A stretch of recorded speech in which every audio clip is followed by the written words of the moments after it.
Joining us now, the Foreign Minister of Saudi Arabia, Adil al-Jabir. Foreign Minister, thank you very much for joining us. The Iran nuclear deal, as you know, has been implemented. We spoke last year. You told me Saudi Arabia would not necessarily rule out the possibility of acquiring a nuclear bomb for whatever reason, given the concerns from Iran.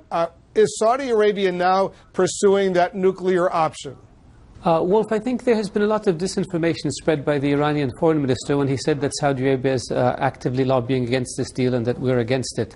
The position of my government is that we will support any deal that prevents Iran from acquiring a nuclear capability, that has a robust and continuous inspection regime, and that has snapback provisions. We were assured by the President Obama that this was in fact the case, and as a consequence we supported the deal.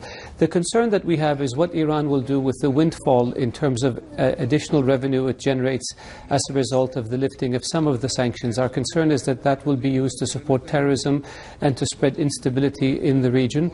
Our concern is that it will not be used to develop the country and improve the lot of the Iranian people who desperately need to develop their country. But just to be precise, is Saudi Arabia abandoning any possibility of a nuclear option? Wolf, I would not discuss these things in a public forum, certainly not on television. The Kingdom of Saudi Arabia is committed to two things. I always say two things we do not negotiate over: our faith and our security. Saudi Arabia will do whatever it takes in order to protect our nation and our people from any harm, and I will leave it at that. Because when I spoke with Secretary Kerry, we discussed the reports out there that Saudi Arabia potentially could go shopping for a bomb, maybe in Pakistan. You were just in Pakistan. Did you discuss nuclear cooperation with the Pakistanis? I discussed the bilateral relationship with Pakistan, which is a strategic one. We discussed the regional situation. We discussed ways to promote security and stability in the region. And we discussed the negative and aggressive Iranian interference in the affairs of the region. So the issue of Pakistan potentially providing nuclear technology to Saudi Arabia, did that come up? I'm not going to get into details of discussions we have with foreign governments, and certainly not allied governments. Wolf, I'm sure you understand. There are a lot of suggestions that many friendly countries to the United States, Sunni Arab countries like Saudi Arabia, the United Arab Emirates, Egypt, others have lost confidence in the United States. Have you lost confidence in the United States? We don't have confidence in Iran. We have confidence in the United States. What do you need? What do you want Iran to do now to restore diplomatic relations? Very simple. Iran should cease interfering in the affairs of the countries of the region. Iran should cease to support terrorism. Iran should cease to assassinate diplomats and blow up embassies. Iran should cease to support militias whose objective is to destabilize countries in the region. Iran should cease its policy of negative propaganda in the region. Other than that, things should be fine with Iran. Are you okay with the billions of dollars that Iran is about to get as a result of the nuclear deal? Wolf, I think most countries in the world are not okay with it. I think most countries in the world are concerned that Iran will use these funds in order to fund its nefarious activities rather than use them to develop its country and improve the living standards of its people. I hope I'm wrong. Foreign Minister, we have a lot more to discuss. We're only just getting started. Please stand by. We'll take a quick break. Much more with the Foreign Minister of Saudi Arabia, Adil al-Jabir, right after this.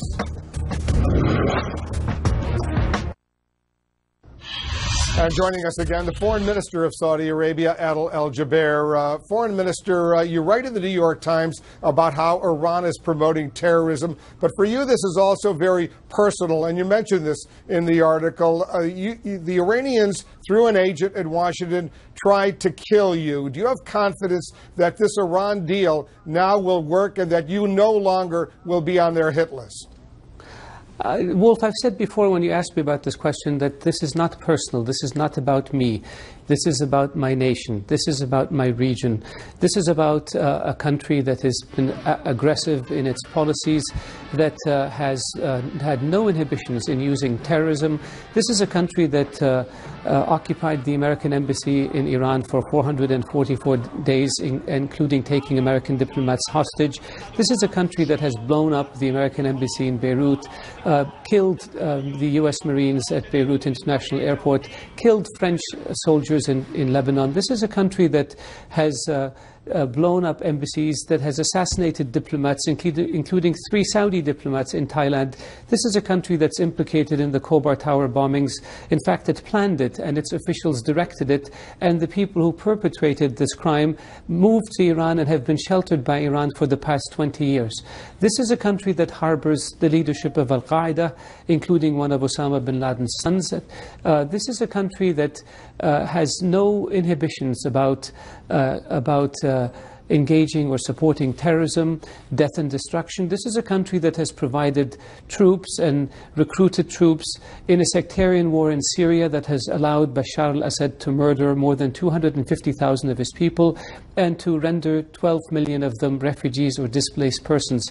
So you put all this together, that's where the problem is, and that's where the lack of confidence is. It's not about me. Minister, let's talk about the Shiite cleric who was executed, beheaded, Sheikh Nimr al-Nimr, and 46 others on the eve of the nuclear deal. The suspicion was that the timing of this was designed in part to undermine that deal. Was it? Absolutely not. Nimr al-Nimr is not a religious scholar. He's a terrorist. He's as much of a religious scholar as Osama bin Laden was. Nimr al-Nimr was a man who recruited, he justified, he funded, he equipped, he plotted, and he engaged in terrorist attacks that left a number of security personnel dead.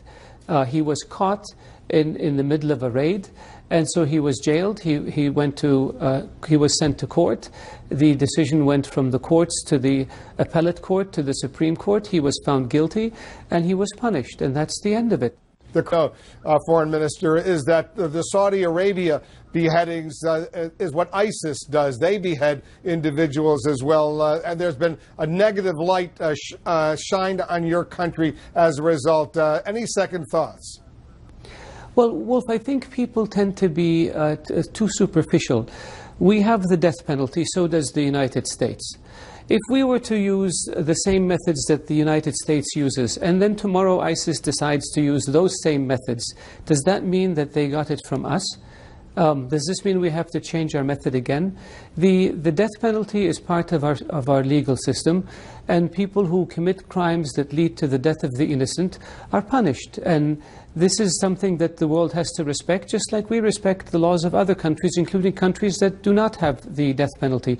With regards to the numbers, the 47 people who were put to death, I think that if a United States Air Force had bombed 47 ISIS members, including those who decapitated and killed the Americans in one day, I think people would be cheering on the streets. The price of oil is now, under $30 a barrel. There are concerns this has to do with Saudi Arabia's manipulation of the oil markets. How low are you willing to let the price of oil go? Well, first of all, Wolf, I think I want to clarify that the oil price is determined by supply and demand in the market. And there was an oversupply in the market because of production or overproduction in a number of countries that led to a drop in the price. And Saudi Arabia refused to cut its production in order to support high price producers, because this would have just set the stage for a drop in both prices and volumes down the road. And so we let the market determine where the equilibrium should be, and what we're seeing now is the market price. The allegation against Saudi Arabia is this price is going down. You want to hurt Iran, which is clearly an adversary of yours, also to stop the development of alternative energy sources. Your reaction to that? I think that people should go back to Adam Smith and basic economics. It's about supply and demand. You cannot manipulate the market and be able to do so consistently. And so if you let market forces play out, then the equilibrium is set naturally. But if you try to manipulate it one way or another, eventually you overshoot or you undershoot, and you pay a tremendous price for it.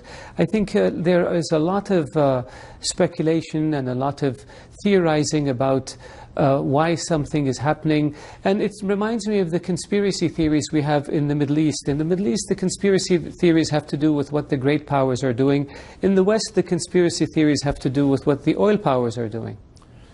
The Foreign Minister of Saudi Arabia, Adil Al-Jubeir. Foreign Minister, thank you very much for joining us. Thank you. Always a pleasure, Will.